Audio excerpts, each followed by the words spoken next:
Shalom saudara yang dikasihi Tuhan Yesus Kristus. Selamat malam, selamat berjumpa kembali dalam renungan pada malam hari ini.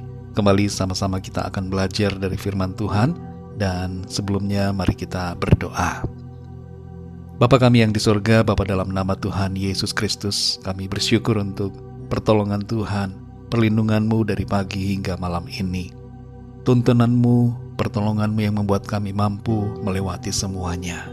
Terima kasih untuk segala berkat kebaikan-Mu. Pada saat ini kami mau mendengarkan sabda firman-Mu. Jamah hati kami Tuhan, agar kami dapat mengerti akan kehendak-Mu. Dalam nama Tuhan Yesus kami berdoa. Haleluya. Amin. Saudara yang dikasih Tuhan, pembacaan Alkitab kita pada saat ini terdapat dalam kitab Nabi Yesaya pasal 62 dan 63. Saudara dapat membacanya secara pribadi setelah mendengarkan renungan ini. Saya akan membaca Yesaya 62 ayat 4-5. Tertulis demikian. Engkau tidak akan disebut lagi yang ditinggalkan suami, dan negerimu tidak akan disebut lagi yang sunyi, tetapi engkau akan dinamai yang berkenan kepadaku, dan negerimu yang bersuami, sebab Tuhan telah berkenan kepadamu, dan negerimu akan bersuami. Sebab seperti seorang muda belia menjadi suami seorang anak dara, demikianlah dia yang membangun engkau akan menjadi suamimu. Dan seperti girang hatinya seorang mempelai melihat pengantin perempuan, demikianlah Allahmu akan girang hati atasmu. Demikian firman Tuhan. Saudara dikasih Tuhan, di seluruh dunia jumlah pernikahan yang dicatat terjadi setiap hari adalah 115.000. Pernikahan merupakan momen yang membahagiakan dan yang ditunggu-tunggu oleh setiap pasangan yang akan masuk dalam kehidupan rumah tangga. Dalam ayat ini saudara, Tuhan berbicara melalui Nabi Yesaya kepada umatnya dengan menggunakan suatu alegori tentang pernikahan, bahwa umatnya bagaikan telah ditinggalkan suami, tapi Tuhan datang dan menjadi suami yang sejati. Kalau kita membaca pasal demi pasal dalam kitab Nabi Yesaya ini, kita akan mengerti bahwa umat Israel telah melakukan perselingkuhan rohani, yaitu melakukan dosa, kejahatan, penyembahan berhala, dan mengikuti para allah lain, sehingga pada akhirnya keadaan mereka menjadi sunyi dan seperti ditinggalkan karena kesalahan mereka.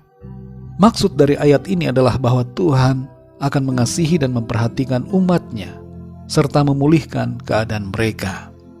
Kasih Tuhan yang melakukan ini semua. Nubuat ini digenapi secara lahiriah dalam peristiwa kembalinya bangsa Israel dari Babel. Dan lebih jauh daripada itu adalah berdirinya kembali bangsa Israel pada tahun 1948 hingga sekarang ini.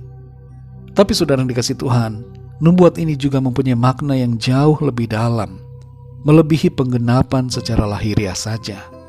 Pesan ini mengandung arti buat kita semua yang hidup sekarang ini, bahwa kita mengalami pemulihan di dalam kuasa dan kasih Kristus. Hidup kita yang gersang dan kering karena dosa dan pelanggaran kita dibaharui dan diairi dengan air kehidupan dari Tuhan yang memulihkan keadaan kita. Tuhan menjadi kekasih dan suami kita yang sejati, yang memberikan kita ketenangan, sukacita, kebahagiaan, dan perlindungan. Alkitab menyebutkan bahwa kita adalah gerejanya, dan kita semua adalah mempelai Kristus. Saudara yang dikasih Tuhan, ada beberapa hal yang kita dapatkan dari ayat-ayat ini. Yang pertama adalah kita dijadikan berkenan di hadapan Tuhan.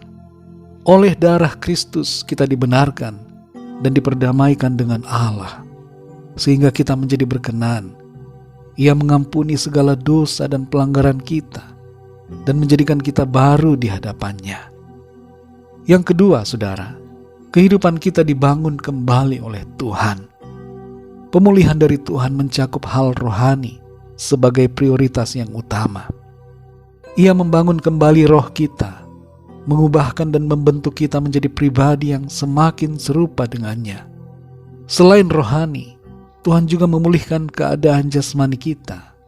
Ia memberikan pertolongan dalam setiap masalah dan pergumulan yang kita hadapi.